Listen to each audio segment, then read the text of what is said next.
All right, welcome back. Happy Monday. Hello, Hair Pro podcast. I don't know what else I'm supposed to say.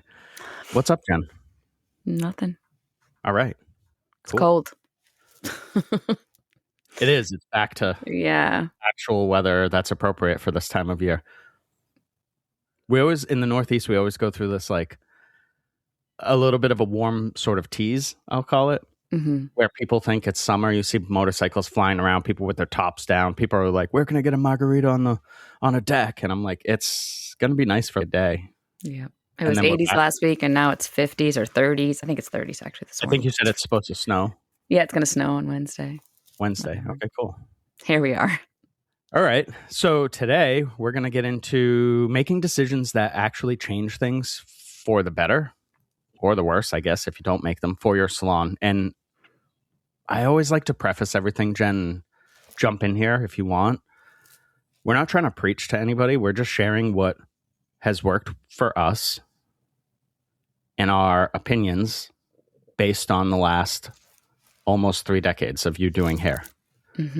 And I just joined in the last maybe 6 years or so.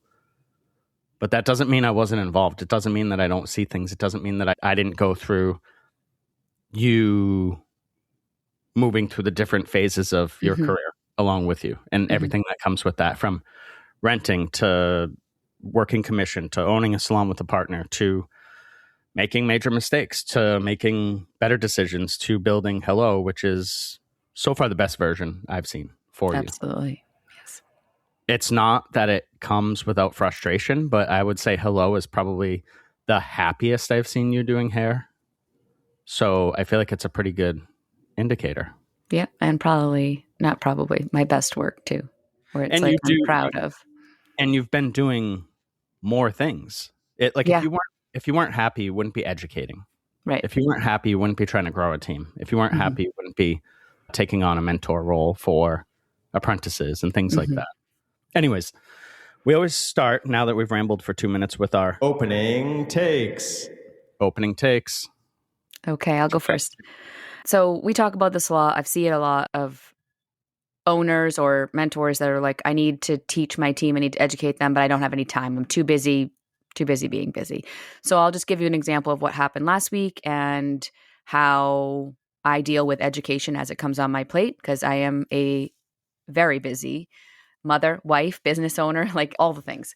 So last week, one of our stylists, Jamie, reached out and said, hey, one of my clients, she wants a really short haircut. She used the word pixie. I hate using words because to me, they don't really mean much. Everybody has a different definition for the word they're using. But anyway, I'll say pixie and you get an image in your head, I'm sure. And I don't feel comfortable doing it. I know that you don't have time to do it. So who would you recommend? So back to the busy being busy. My first thing was, have Gab do it. And if you can watch, cool, call it a day. And that was my busy hat on. And then I processed it for maybe 10 hours. I think it was the next morning. And when I woke up, I'm like, that's not going to help her at all. Watching is not going to help her. Okay. Hey, Jamie, just thought about it. I can come in early on Monday. Why don't you do the haircut and I'll help you through the haircut so I can actually help you learn the haircut? And she came back with, oh, that would be amazing. Let me reach out to the client, whatever. So this morning, after we record, I will go in early and we will spend an hour together with this client and we will tackle this haircut and I will actually help Jamie through the haircut. Maybe there's some one-on-one. Maybe I cut some, she cuts some. Maybe I cut a lot, she cuts a little. Maybe she cuts the whole thing. I have no idea how this is going to look, but it's my role to help Jamie improve. I'm the lead educator at Hello Hair Co. I want Jamie to progress and I want to get her to the next level. And that is how I will do that. So that did mean getting up extra early to get myself ready, to get our kids on the bus, for us to record early so that I could be there for staff to help her education. And this is what you have to do in your salon if you want to grow your team. Technically, you're going to have to give up some time and figure out how to do that. Awesome. I have a quick question for you. Yep. Like a little bit of a follow-up because I'm interested. Where did she ask you? Slack. Okay, cool. So you weren't like with a client or anything like that? No, she messaged me on Slack. Yep. So when I could see it, I could answer it. So it's not bothering me or cutting into my time. I was at work and I was doing too many things. So I should have just said, hey, let me think on this. But my brain sometimes spazzes out and I answer too quick. And I was just going to point out that we did an episode a little while back on the 5 modes. of where to have your mindset for the Mhm. day.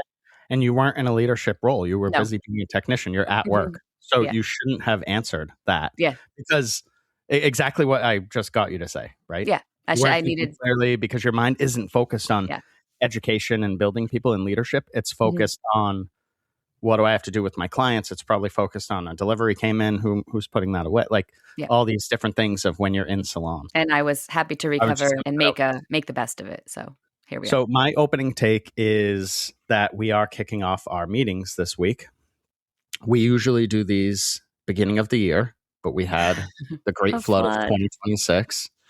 And because we had that great flood of 2026, we were pushed back a lot Mhm. more than I realized. So either way, we're moving into doing our meetings. I'm excited for them, and I'm really looking forward to connecting with everybody. I know that our staff is, some of them are really nervous. Some of them probably don't care in a certain way. Like they're more, I don't want to say blasé. They're more like I am. Like they're not stressed about it. It is what it is.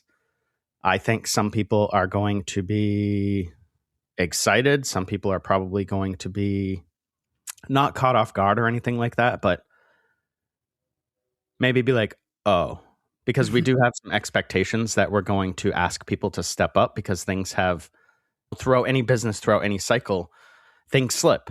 And we miss stuff as leaders. And then before you know it, a little problem could be a big problem. There is no big problem as of now, but we want to keep it that way. That's why we're going to touch on this stuff. So we're just going to really, I guess, I'm excited to clean things up and get Hello where we think it should be heading as far as a direction. I don't think there's any ultimate end goal of, oh, we've arrived. This is the best we could make it. I think it's that way with anything. When you're passionate, whether it's a restaurant or a hotel or whatever, anything, you always want to make it better. You know, in a restaurant, you get a Michelin star. I guarantee you the first thing the chef wants to do, go for the second one. Mhm. Yeah, it's never going to be good enough. And that's just entrepreneurial mindset. I want to build this thing so good that it's the best ever. Mhm. All right, cool. That was great. Let's jump into what we're talking about, which is decisions that actually change a salon. I think a lot of owners feel like they're making a bunch of decisions, but those decisions, if they're not leading to outcomes that compound in your business, you're not being as effective as you could be. Okay. So again, this isn't necessarily like a how-to episode. This is what we think. These are the things Jen and I talk about frequently. These are the things that have worked for us. So this stuff is proven. This isn't just, hey, we're salon gurus and you should just do what we say and you'll benefit. No. You should not at all. never just do what someone says. No, never. Do not. In fact, do not listen to me. I've heard podcasters, like big podcasters, that are like, do not take this as advice, like talk to your doctor or whatever. I'm just talking about through my lens, through my scope. This is my story. And that's what Hello Hair Pro is. We started with the idea of we were going to take Hello Hair Co., the salon, and do a Hello Hair Pro, which is focused on not necessarily the client facing thing, but the people behind the scenes, the hair pros, the artists, the stylists, the barbers, the estheticians, the hairdresser, whatever, and the business owners. So let's just jump in with decision number 1 I have here. Stop avoiding hard conversations. That's a great one. You have to actively decide to do that. I can't tell you how many people that I've been around in my life that are in leadership roles that absolutely refuse to have a difficult conversation. All that does is lead to like animosity and tension, and just nothing good comes out of that. No. People need you to tell them what's going on, or they don't know. This goes back to me being excited about our meetings. We're kicking off our meetings this week, and I'm excited because, and not that we have any hard conversations to have necessarily, but we have direct conversations. That's how I would thinking that exact word. Yeah. We're going to have direct conversation. This is what we expect. Yeah, we're not tiptoeing around it. We're not trying to be like, oh, I don't want to hurt anyone's feelings. obviously we don't want to hurt anyone's feelings, but the goal here is that we're all adults and we're going to be direct so we can have a quick, effective meeting that doesn't have to sugarcoat anything because you're not children. And again, if you're that leader that's saying this generation, you have to treat them like they're adults. And that's what we do in these meetings. And we are direct and we are firm and we are nice and we laugh. Yeah. The sooner we can get these direct sort of things out of the way, I like the word candor. I just want to use candor. I want to just tell someone how it is. This is what we expect. This is what we expect of you. And I expect that you're going to do this. What I expect is I'm going to tell you this one time during this meeting, and this is going to be the end of me having to tell you ever again. Right. Now, that may not be reality. For some, it may. But if we don't do these things, what we've noticed is our team's performance will start to slip. Yep. And we've seen things lately in our own salon that start to slip. Guess why I think that is? We haven't had these meetings because they got pushed back. Right. What about attitude? That's another thing that your team is going to be affected by. If you don't have these direct conversations or difficult conversations, however you want to word it, your team's attitude is going to change. Maybe their attitude towards you changes. I've seen that where people are like, I wish the owner or the boss and the manager would tell us what to do, but they don't. Yeah. And go ahead. I was just going to say, and then they get mad at me, but they didn't really tell me what they wanted me to do. Right. I think the reason why it's avoided is uncomfortable to be uncomfortable, right? And if you're in a leadership role, you best get real comfortable being uncomfortable. And here's the thing, the more you do these, the better you'll get at it and the less uncomfortable you will be. It's never easy when I have to sit someone down and be like, hey, what's going on with X, Y, and Z? But at the end of the day, I don't look at having to address those things as the uncomfortable part. I look at on the other side, we should have a better relationship, a better working relationship, and I should see improvement so this person stays on our team longer. I look at the upside after the conversation, not the actual initial conversation. For sure. Yeah. There are all sorts of things that can happen negatively from avoiding this stuff. It's your standards start to slip. What about like the intra-relationships, the tension between team members and stuff like that? It all just piles up. Yep. And if you wait too long, you're in a conversation or you're in a meeting and your list has 12 things over the last 6 months. And they're like, why are we talking about something that was 6 months ago? You can't do that. You have to do it in the moment or within the week. There's got to be a timeline for how quickly you address things.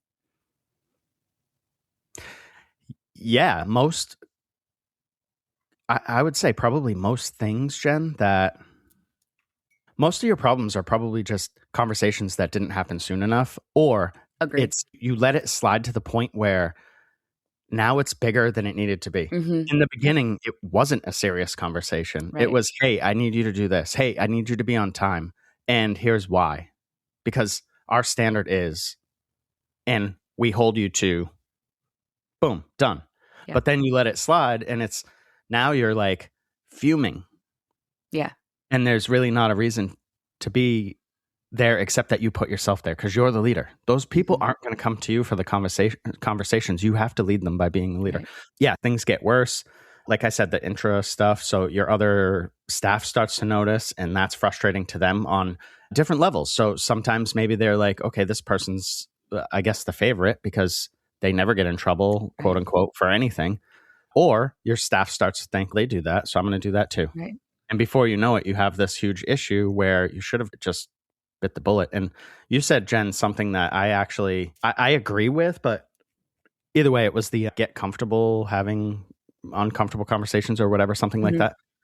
If I was coaching someone, I would say, I don't care. If they're like, it's uncomfortable, I don't care. You chose to be the leader. Right. This is part of your job. You can figure out how to get better at it or not. That part is irrelevant to me. I do not care about your feelings. You're telling me what you need. I'm telling you how to do it. Just do it. Your feelings are irrelevant if you want your business to be better. And do it sooner than later. So you're not sitting in that weird, uncomfortable spot for too long. What's the point? Just get it over with. You have to. Yeah. Decision number 2. These aren't in any order, just how I have them. Stop hiring out of desperation. Everybody's done this. Everybody's made this mistake. You're busy. You're overwhelmed. I just need some help. Or you think I'm turning away clients, that's money leaving. So you just hire anybody. And almost all the time, I would argue that decision cost you more than waiting would have cost you. Would agree. Because now you're dealing with having conversations that are hard because this person's the wrong fit. You're dealing with all sorts of sorts of culture issues. Yeah. You're dealing with things like inconsistency because if this person doesn't fit, they're not going to perform to the same standards. They're not going to value and carry out your mission. They're not going to respect things the same way. And now you have added stress. So now you've avoided hard conversations. Not that these things go, but everything sort of ties in. You've avoided having conversations and you've hired the wrong person. So what do you think is going to happen now? Now you got to let them go. Yeah, or they're going to run your salon into the ground. We've seen it. Jen has had that in the past where there's a bad apple. You knew who it was. You knew you should get rid of them. You didn't do it. And things got worse and worse until they finally snapped and you had to figure things out. But yeah, I think when it comes to hiring, you have to look at like the protection of what you already have. And you have to have, we talk about this all the time, bingo. systems. That's a great way to put it. Yeah, thanks. Systems and standards. What are you looking for? What's the great fit for you? You need to have a hiring process to protect the current team and to protect what you have worked so hard on.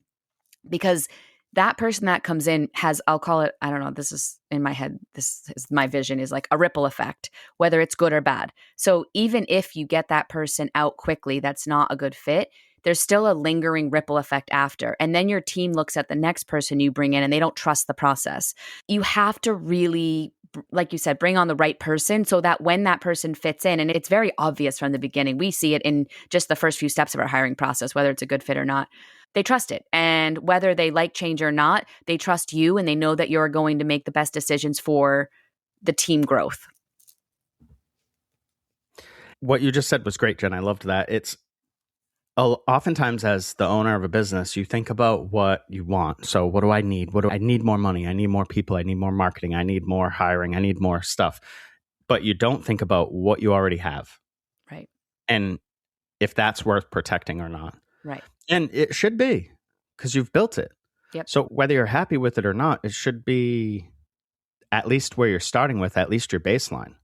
And introducing somebody that's going to just screw with your culture and not really provide any value is bringing what you have down, right, instead of improving it. And then you got to build it back up. So then you might even have a part where you can't hire because now you have to get the morale back up. So it's just really important to take that very seriously, who you hire and how. Yeah. And you might bring someone in and think, what's the big deal? This person's maybe not the best fit, but I just need somebody. Here's the deal. You might need 3 people now because that one person might drive out some of your other staff. We've seen that too. It's just, I'm not working with this person, period. That might be drastic, but we've seen it happen. Team morale you brought up. That's another one. People meaning your staff. If your staff sees you actively not protecting the culture, what do you think they're going to do? It's not necessarily their role. Now, it's appreciated. We have it at Hello. People watch out for it. If there are issues behind the scenes, I would say, I doubt I've heard 100%, but I've heard a lot. Mm-hmm. Like there's one person that's trying to get, we had this in the past. This is funny too. We had a person that was going behind our backs and trying to like, quote unquote, rally the troops against us. The troops came to us and said, hey, this person's doing this. Look at these messages. This is crazy. Now that person isn't with us anymore. So stuff like that is just, you have that one bad actor or the one person that thinks they're doing the Lord's work or something and thinks they have it all figured out and they're trying to sabotage you. And I don't know why the salon industry is like that with things like sabotage, but either way, you introduce something and maybe you do have a difficult conversation with this bad fit, but since they're not a good fit, then they turn that conversation into a negative and then they bring it to the rest of the team. Yeah, there's just so many things that can go wrong. Definitely stop hiring out of desperation. Decision number 3, totally random numbers, are define your quote unquote standards clearly. So at some point, stuff has to come out of your head and down onto paper into the real, actual physical world. Sooner than later. You can't have standards that are, for example, be professional. take care of the client. If you don't define what take care of the client is, like at Hello, it's we want our clients to walk through the door and be greeted within 5 seconds. You can turn your head and say hello, acknowledge somebody. That's it. Yep. That is an example that we give our staff, for example, of taking care of the client. You can't just say, take care of the client. You can't just say, be professional, do a good job, be professional. What does being professional look like? It looks like being on time. It looks like picking things up when you drop them. It looks like keeping a clean workspace. Those are the things. But if you don't define those, you're going to go right back to what I was saying earlier of being frustrated because you haven't told people your expectations. Mm-hmm. And if you're the owner, they should just know you're who we're talking to, because they don't know. And even if they do know, be professional to them and you. It's like I said, the pixie haircut. You can say the word pixie. I picture something. You picture something. Everyone's picturing something different. So if you say be professional, everyone's level of professionalism is very different. So what does that mean to you? The way I look at this is always, if I'm not in there, what do I expect that they're doing without me there? And that's sort of so that they know, when, like Todd just defined what professionalism is at Hello, they understand that. So if we walk in on a random Sunday, it should be running just the same as it is if I'm in there. Now, I know it always looks a little different, but the expectation is that everyone that's working on that Sunday when Todd and I aren't in there, they do understand what is expected of them and how Hello should look from open to close. There's no questions. And if there is, we have Slack and they ask them. Yeah, for sure.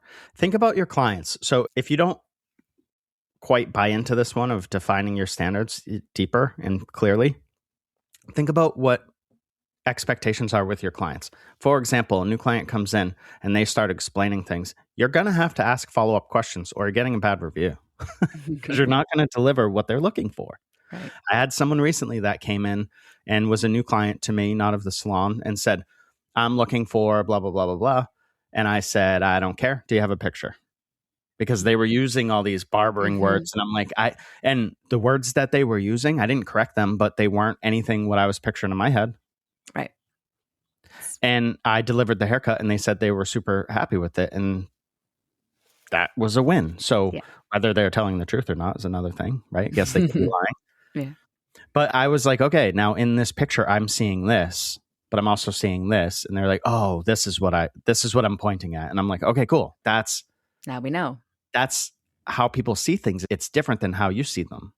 Jen always talk about often the bathroom story that we had someone in the past that was like, hey, I deep cleaned all the bathrooms. And then Jen went in the bathroom and was like, what? This doesn't even look like it's been light cleaned or surface level cleaned. You're talking about deep clean.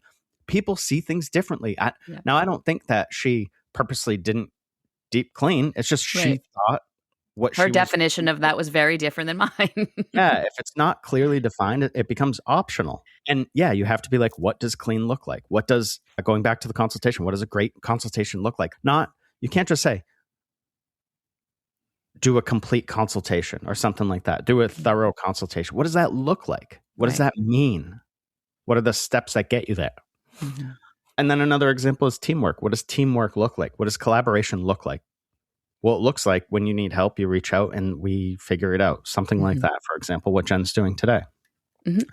Next decision that I had was in relation to the standards is that you have to now enforce them consistently. Yeah. This goes back to the hard conversation thing too, or just conversations in general. If you're not defining your standards, people don't know what they are. Right. They don't know what necessarily they're supposed to do. And when you do define them, if you're not upholding people to those standards, you're allowing whatever to happen. You're just, you put it out there and you're going to get frustrated from this because I've done this before in the past. I would put the standards out of whatever I wanted, whether it was with the gym or with restaurants or even with Hello in the beginning. And then they were optional because I didn't enforce them. Mm-hmm. And then I would get frustrated and I would be like, why do they never do this? I don't understand. And it was like easy stuff because I wasn't on them to do it. And I don't mean on them in a negative way. Just I'm the leader. I'm there to coach them. I'm there to guide them. I'm there to get them to the outcomes that they want, but through the business that we've set up. Yeah, and if they're a member of your team that you see longevity with, meaning like you would like them to stay on the team, then friendly reminders of, hey, yesterday I saw this, what's going on? And they're like, oh, I didn't even realize it. Or oh, I didn't even know that. That's your job. Now, if it's someone maybe that you don't want on your team long term, addressing it and then paying attention to it. And if they keep doing it, maybe it's just not a good fit. But your job is to have friendly reminders all the time. I'll pull someone aside right after a service. Like Todd and I will never do something in front of a client. It's always very respectful. Just, hey, this is what I heard during your consultation with the client. Like, what were you thinking there? Like, I didn't even realize I said that. I'm like, I know you didn't, but let's work through that. And it's my job to address that so that those things get better and better. And that stylist grows as a better technical stylist behind the chair. Agreed.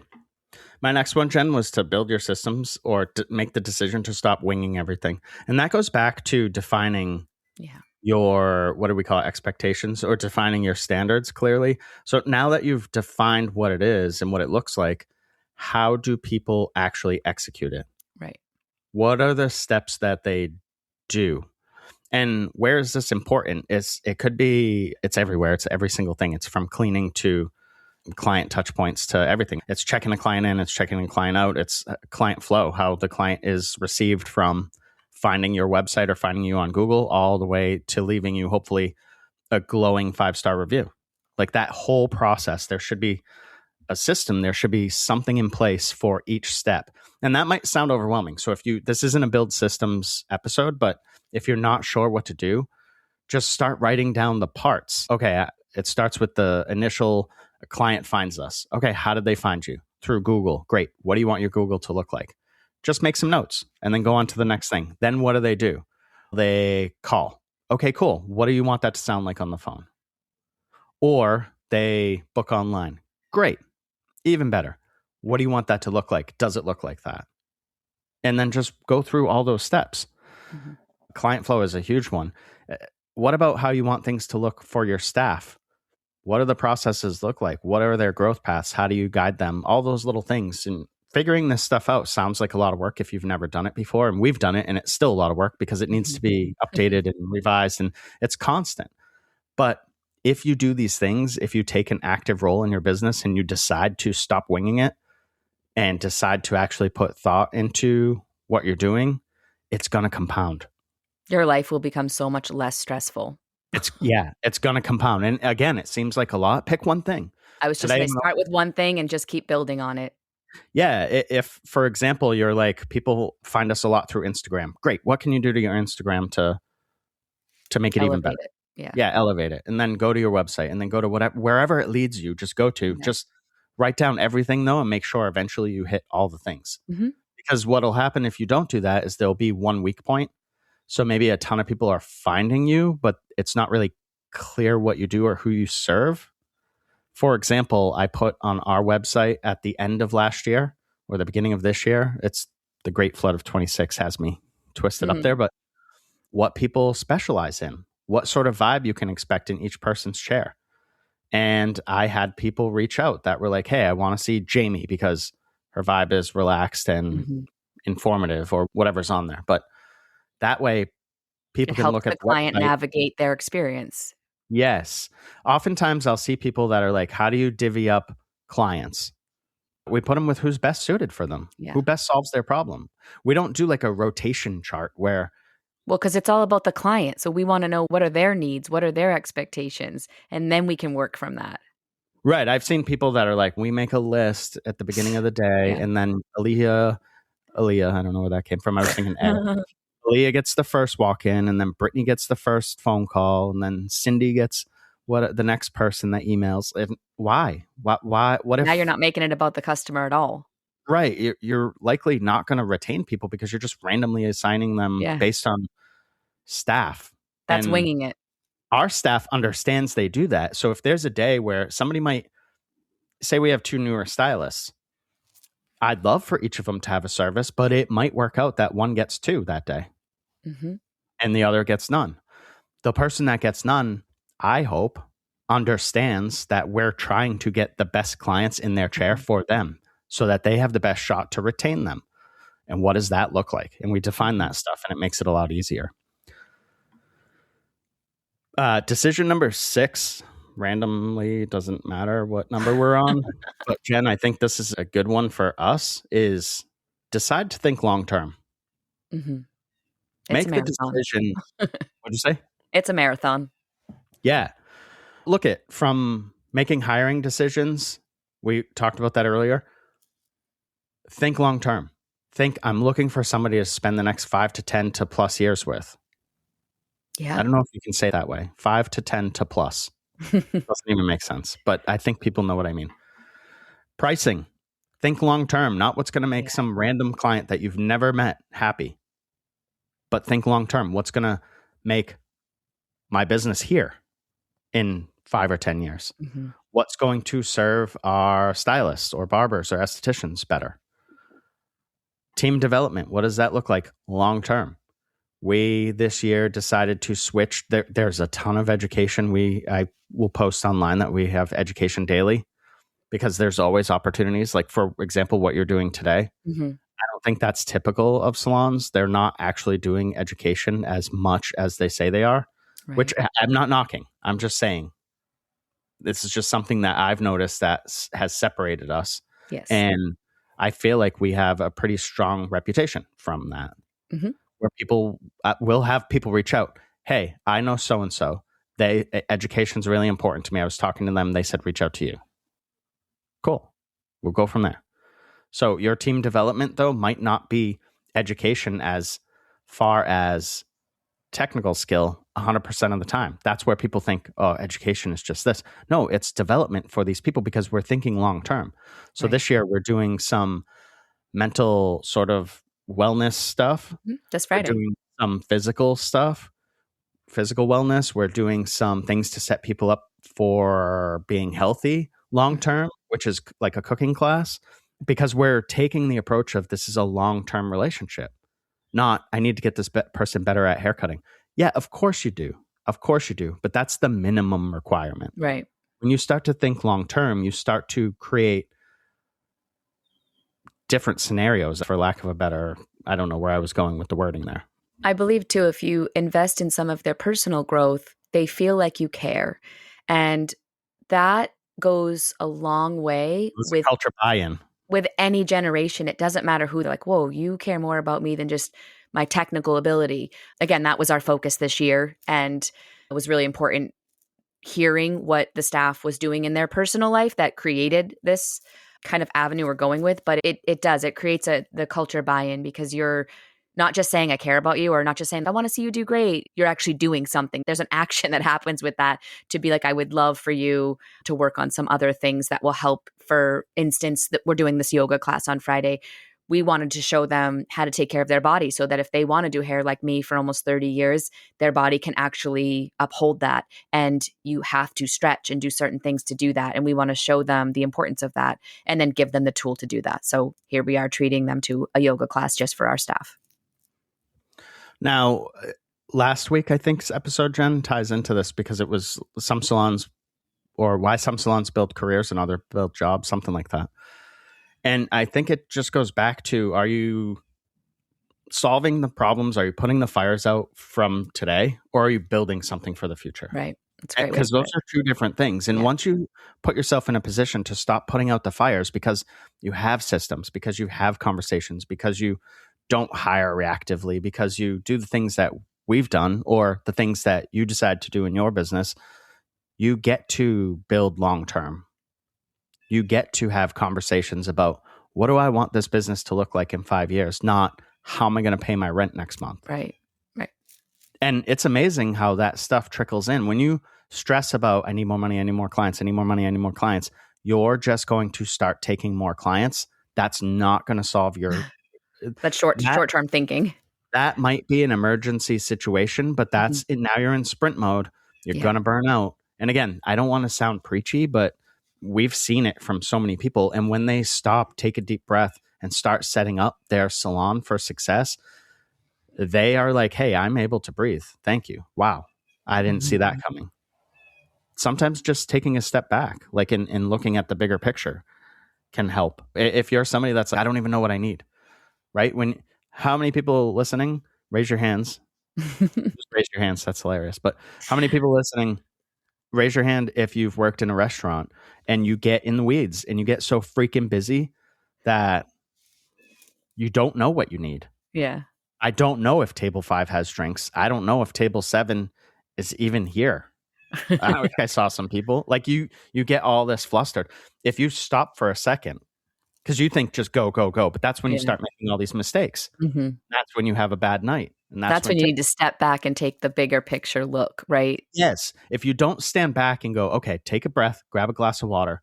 What do I need? Now you might go, I don't have that 1 minute. Without that 1 minute, you're going to, like I was going to say before Jen rudely interrupted me. Just kidding.